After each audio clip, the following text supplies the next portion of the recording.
And we're back. Had a little delay there. Minor thing. Motherboard, computer burn up. Anyway, computer's fixed. Video camera's working now. On with the projects. I just got posted a older video that I shot on drilling a 75-gallon tank. Well, that was just the first step in the project. We've got the overflow in. Now we're on step 2. So if you're going to do your own foam rock project, here's some of the stuff you might need. Starting with the major component, of course, the foam. This happens to be a Great Stuff brand. You can use any number of other brands. Just make sure you are getting a pond foam. It'll say that it is a pond foam. It'll also mention that it is black.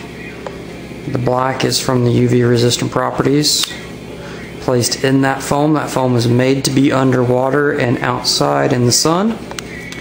You're going to need a 2-part epoxy to finish it with if you are going to finish it. This happens to be a 20-minute finish cure 2-part epoxy resin. It's a Bob Smith product picked up from Hobbytown. You'll need some silicone. I always like to use a adhesive type silicone. This happens to be Momentive's IS800 series. You'll note it actually does mention that it is an adhesive grade silicone, and it is rated right there for food contact. It's a good product. I've never had any problems with it. This is going to be a lot more bonding strength than your sealant you may pick up at your local hardware store. So like I said, look for a good adhesive grade silicone. You're going to need something to mix your epoxy in. I'm just using some disposable plastic cups, and I mix it with some disposable plastic silverware. It's great. That way once I'm done with it, I can just toss it.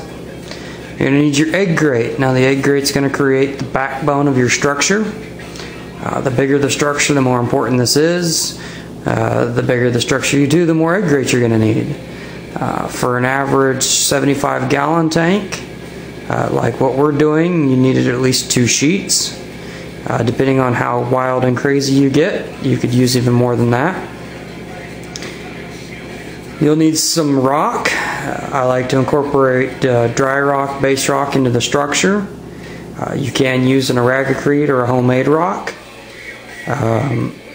You could use just about any type of rock you like. We're actually using a mix of rock on ours.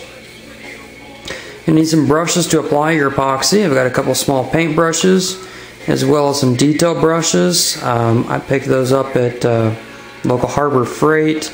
A whole bag of them. It's great because they're disposable.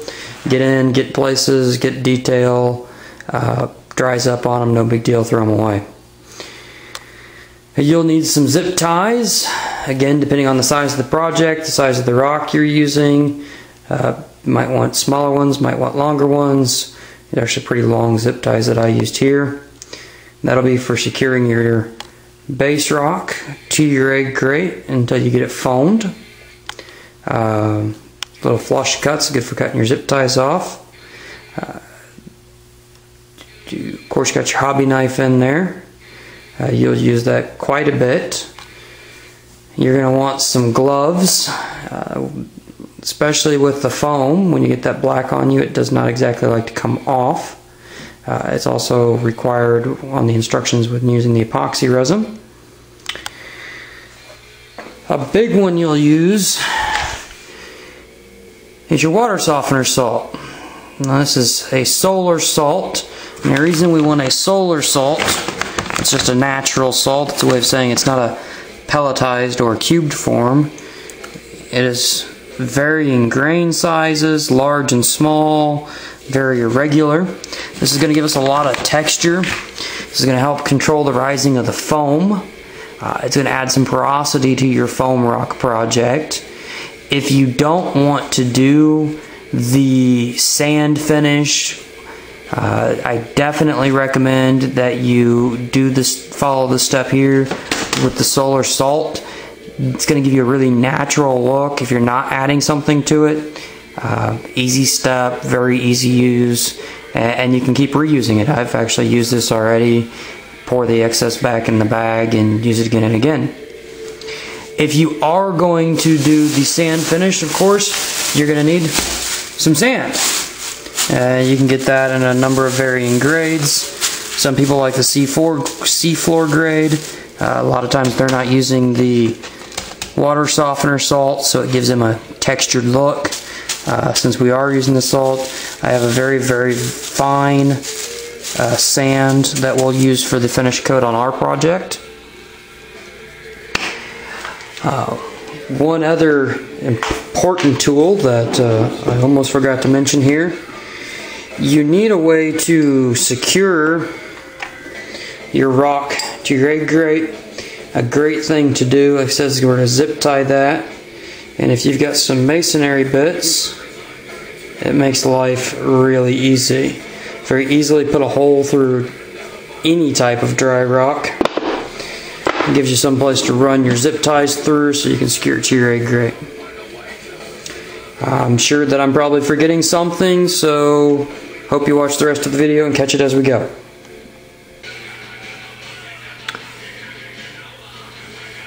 Alright, so let's look at the progress we have so far. Moved forward with the project while we were without computer and video camera. What we have going on here is a custom backdrop for this tank. This will be a foam rock backdrop. I've already completed most of the steps for the arch and the panel on the right side of the tank. I'll walk you through the process of the panel on the left. To get you to where we are right now, we simply took a piece of egg crate, cut it to shape. In this case, I wanted it all the way up to the bottom of the overflow box we made, so just a nice big rectangle. I cut out a small piece for the bottom. Took some dry rock, base rock that we had, and using my masonry drill bit, made some holes in the back side, zip tied it to the egg crate to create this three-dimensional rock structure, kind of cave structure here in the corner. Wanted to make sure we had plenty of places for stuff to hide. A nice place if you want to put a sun coral or a low light coral. Place for your gobies and shrimp, and also plenty of places to put your frags. Now that we've got the rock secured, we'll move on. I'm going to take the piece out of the tank and get it set up and ready for foaming, which is the fun part, right?